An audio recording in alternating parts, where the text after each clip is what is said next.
All right, now for the youth course, we're going to discuss the time value of money, and we'll just get right into it. Hey there, it's Justin again. Over the last few lessons, you've learned a lot, like a lot of options for saving and investing your money. But how do you actually compare them to see which will grow your money faster? In this video, we're going to learn more about the concept known as time value of money, or TVM, and how it can help guide your future financial decisions. By the end of this lesson, you will be able to compare investment opportunities by using the time value of money formula to calculate present and future values. First, we'll take a look at the two forms of the time value of money formula and how it can be used. Then we'll practice on 3 examples of different scenarios where time value of money would be useful. There are a lot of choices to make when it comes to saving or investing your money. Should you open a high-yield savings account, invest in a mutual fund, or buy some property to rent out? It can get overwhelming trying to decide which option is the best option. But luckily, there's a trick. As long as you know a few key variables, you can use this formula to estimate the future values of each possibility. And you can use those estimations to make a decision. As a reminder, TVM, or time value of money, is the idea that any amount of money is worth more now than later, because you could invest it and make its value grow instead of letting it just stay the same amount. In other words, even if you don't have a use for more money right now, take it and put it somewhere that accrues interest, so that when you do have a use for it, there will be more there than what you put in. For instance, if your parents gave you the option to get $500 now or wait a year for it, what should you choose? In simple cases like this, the answer seems obvious. Just take the cash now. But why? Well, let me prove it using our favorite decision-making tool, math. To calculate the possible future value of money, we can use this formula. It looks kind of complicated, so let's break it down. This formula just says that your money will grow to this future value if you invest this present value of money right now at this interest rate for this many compounding periods. In other words, this formula converts a present amount of money into the potential value you could make it grow to in the future through interest. Alternatively, we can use this slightly different version of the formula to convert a future value into a present value. If you receive this much money in the future instead of getting it right now, and it could have been invested that whole time at this interest rate for this many compounding periods, then that would be the same thing as if you had had this much money right now to invest. Let's use that example from a minute ago. $500 now or in a year. If you take the money now, you could invest it at its present value. Let's say you do some research and you find an account that compounds 2% interest each month. Let it sit in that account for 1 whole year, during which it will accrue interest 12 times once each month, and at the end, you could have $634.12. So your option isn't $500 now or $500 later, it's actually $634 later or $500 later. The choice is obvious, I think. Take the money now so that you'll have more in a year. If we instead want to see how the values would compare in the present, we would use the formula to convert it into the present value. A future value of $500, when it would have been possible to invest it at an interest rate of 2% every month for 12 months, would be the same as getting $394.25 today. So when comparing the present values, your choice is between getting $500 now or getting the equivalent of $394 now. Just like before, the choice is clear. take the money now so you can invest it. That way, the money gains value over time instead of losing potential value. So when offered the same amount of money, now or later, always take it now so you can invest it. But it's only that clear cut when you're comparing a now or later situation involving the same amount of money. When comparing a now or later situation where the amounts are not the same, or two different savings or investment options, the best option isn't always quite as obvious. For instance, what would be better? Getting $200 now and investing it for 0.06% interest every day, or wait and accept an offer of $230 in 6 months. Let's take that future amount and see how it would compare to a present value. Pause the video now and see if you can work this out yourself before I do. In order to end up with $230 after investing at an interest rate of 0.06% daily for 6 months, that's about 180 days, give or take, you would have to have invested $206.46. It's pretty close, but in this situation, it would actually be better to wait for the money later on, because its present value is higher than if you took the $200 right now. You could also choose to convert that present $200 into a future value in order to compare these two options. Why don't you pause the video now and try this out on your notes? If you did it right, you should see that the future value of taking $200 today is the same as having $222.80 in 6 months. While these now or later situations are sometimes helpful, the most common use of TVM is deciding between different possible options for saving and investing. Take this example, for instance. You have an extra $2,000. There's a new stock selling at $300 per share, which is expected to return 8% interest per year. Your bank has also begun offering a CD earning 2.3% annually with a 2-year term. How would you choose to invest your money? That stock return of 8% looks pretty nice, but since the shares are selling for $300 each, you can only afford 6 shares for a total investment of $1,800. So, should you invest $1,800 in stocks or deposit the full $2,000 into your bank's CD? Let's find out.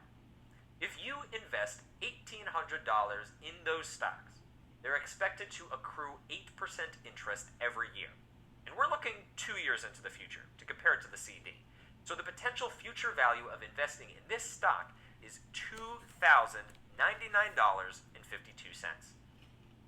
If you instead invest in the CD, you could deposit all $2,000 for 2 years at 2.3% interest each year. And you'd end up with $2,093.06. In the end, the stock has a higher potential value in the future. So, going by the future values, the best decision would be to invest in the stock and not the CD, right? Actually, no. Because if you did that, you'd be investing $1,800 and holding on to the other $200. And what does TVM say about that? Money you just hold on to is losing potential value. So just investing $1,800 in stocks is not the best option here. You should also deposit the remaining $200 into the CD so that it can accrue interest as well and boost the future value of your money even more. If everything goes as expected, your $2,000 would grow to a total of $2,308.83. At least future value-wise, this would be the best decision. But remember, some investments, such as stocks, carry a higher risk of losing money. If you went with the quote-unquote best option in this example, there's always the chance that in those 2 years, the stock value would plummet. And instead of accruing the 8% per year, you would end up losing a ton of money. Luckily, that other $200 was in a much safer CD, so at least some of your money gained value.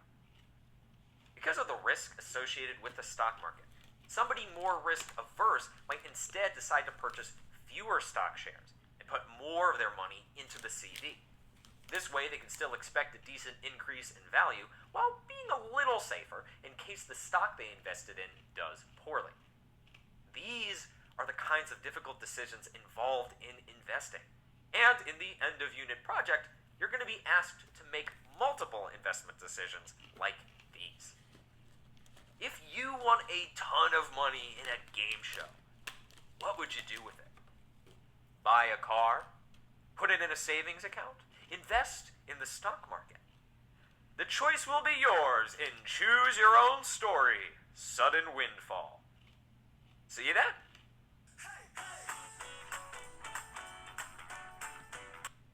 So that is with the information that comes with the full course. We, on the other hand, are now going to go and switch gears and start talking about retirement and retirement income. So let's go right to that. Nathan's clients are so happy with the benefits packages he proposed. He's getting minimal questions and maximum positive feedback. No ringing phones, just ringing endorsements. Now Nathan has more time for big picture thinking. Instead of reacting in the moment, once this thing is done, he's planning for the future. let's see here. With Inspira, your provider of This health. ad. There we go. Okay, let's try again. We'll not really Wealth, skip the ad. retirement, and benefit solutions. We help you Bear take with your me while we business have this further ad that I can't get rid of and for make some your reason. days quieter. Shop Granger. Talk shop for your shop. 1 million industrial-grade products backed by 24/7 customer support. Granger, for the ones who get it done. You are young now, but that won't last forever. And that goes for everyone. Even me, I will be old one day. And that's just a fact of life and of money. See, even the elderly have bills to pay, so it would be hard to retire without some form of income. You could save and invest your money, like we talked about in that last unit, but did you know that there are actually accounts that are designed specifically to help you save money for retirement? Well, in this video, we're going to be going over all the cool topics you're going to learn about in your upcoming unit on retirement income, so that you can start saving now for your retirement in the future. Let's get into it.